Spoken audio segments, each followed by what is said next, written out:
teman gue Media, kembali lagi bersama saya Valen di channel kesayangan kita semua. Hari ini kita akan membedah sebuah karya yang sangat mendalam dan mungkin akan menjadi titik balik spiritualitas kita semua. Sebuah buku yang berjudul Langit dalam Jiwa Metafora Gunung Rohani. Sebuah peta perjalanan yang tidak hanya membahas teori, tapi mengajak kita masuk ke dalam labirin batin kita sendiri. Pernahkah kalian merasa sudah beribadah bertahun-tahun tapi hati rasanya tetap kering? Kita sholat, kita puasa, kita berzikir ribuan kali pun, tapi kenapa ya rasanya hidup masih sering dikuasai oleh kemarahan, kegelisahan, dan ego yang sangat besar? Seolah-olah ibadah kita hanyalah sebuah gerakan fisik tanpa adanya jiwa di dalamnya. Sahabat Webedia, saya Valen di sini ingin mengajak kalian berenung. Jika kalian pernah merasakan hal itu, berarti ada yang salah dengan cara kita mendaki gunung spiritual kita. Buku ini hadir bukan sebagai bacaan motivasi biasa yang sangat membuat kita semangat sesaat. Buku ini adalah kompas bagi kalian yang merasa tersesat di dalam diri sendiri. Kita akan membahas bagaimana langit yang selama ini kita pandang jauh di atas sana, ternyata sudah Allah titipkan cerminannya di dalam jiwa kita sendiri. Masalah utama manusia modern hari ini bukanlah kurangnya kuantitas ibadah.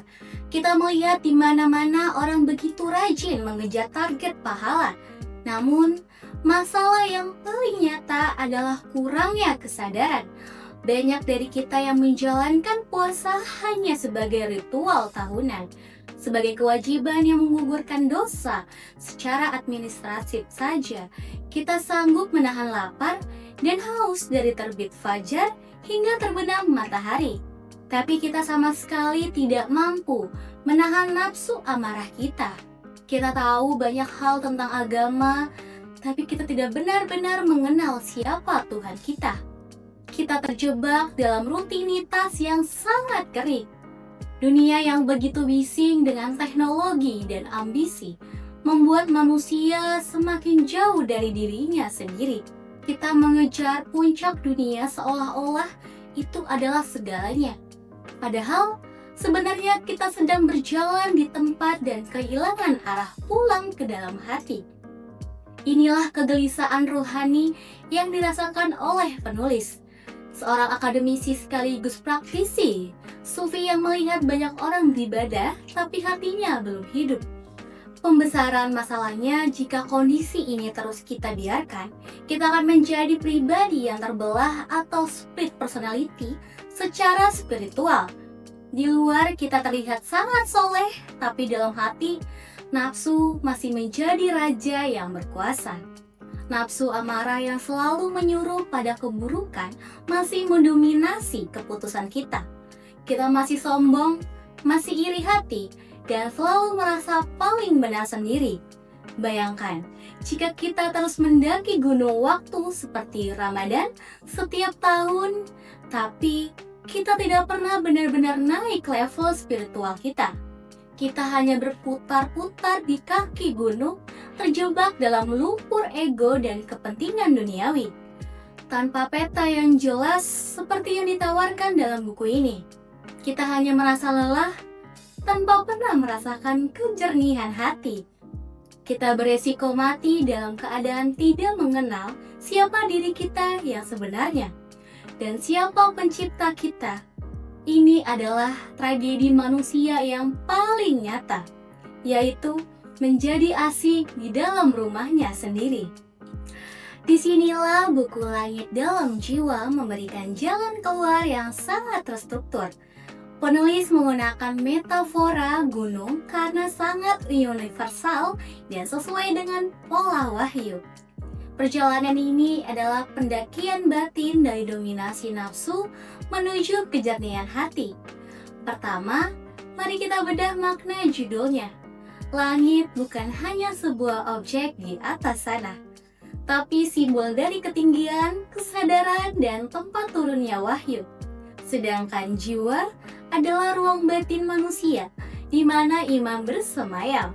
Jadi, langit dalam jiwa bermakna bahwa perjalanan menuju Allah itu tidak perlu dicari jauh keluar, melainkan harus ditemukan di dalam diri sendiri. Ketika hati bersih, ia akan menjadi langit yang mampu menerima cahaya ilahi. Kedua, buku ini menyediakan peta jalan yang jelas. Kita diajak mengenal berbagai tingkatan nafsu. Dari nafsu amarah yang rendah menuju nafsu kamilah yang sempurna. Penulis menjelaskan proses membersihkan kalbu melalui fase sunyi atau uzlah, di mana kita harus berani menjauh sejenak dari hiruk-pikuk dunia, mendengarkan bisikan kebenaran di dalam hati. Ada juga proses muzahadah, yaitu perjuangan keras untuk mengguncang dan menundukkan ego kita. Yang ketiga, puncak dari pendakian ini adalah Lailatul Qadar. Dalam buku ini, Lailatul Qadar bukan sekedar malam yang dicari secara fisik, tapi merupakan puncak kesadaran tauhid yang hidup di dalam jiwa. Namun, yang paling menarik adalah penulis menegaskan bahwa perjalanan tidak berhenti di puncak. Pendakian sejati justru terlihat saat kita turun kembali ke kehidupan sehari-hari. Bagaimana Allah kita menjadi lebih lembut, bagaimana ibadah kita menjadi lebih hidup, dan bagaimana kita menunjukkan kepedulian sosial serta silaturahmi yang tulus. Buku ini mengajarkan bahwa nafsu adalah gunung yang harus didaki dan ditundukkan. Hati adalah langit yang harus dibersihkan, dan ibadah adalah alatnya. Bukan tujuan akhirnya. Ketika manusia mencari Allah, ia akan menemukan bahwa Allah ternyata begitu dekat. Bahkan lebih dekat dari urat lehernya sendiri. Nah, teman-teman Goepedia, saya Valen yang sangat merekomendasikan buku Langit Dalam Jiwa ini. Sebuah upaya untuk membumikan tasawuf agar tidak hanya menjadi teori yang sangat melangit. Ini adalah peta bagi siapapun yang ingin menjadikan ibadah sebagai jalan perubahan sendiri. Buku ini bukan untuk dibaca cepat sekali duduk, tapi untuk didaki perlahan dan direnungi berulang kali. Karena pada akhirnya kebahagiaan yang kita cari, ketenangan yang kita rindukan, dan langit yang kita pandang di atas sana, ternyata sudah Allah letakkan di dalam jiwa kita sendiri. Jangan biarkan rohani kita terlalu lama berada di kaki gunung. Segera dapatkan buku ini, baca dan jalani setiap tahapannya. Terima kasih sudah menyimak review ini hingga akhir. Jangan lupa untuk like, share, dan subscribe agar kita bisa terus berbagi kebaikan literasi. Saya Valen, pamit, sampai jumpa di bedah buku selanjutnya. Salam literasi, salam Goepedia.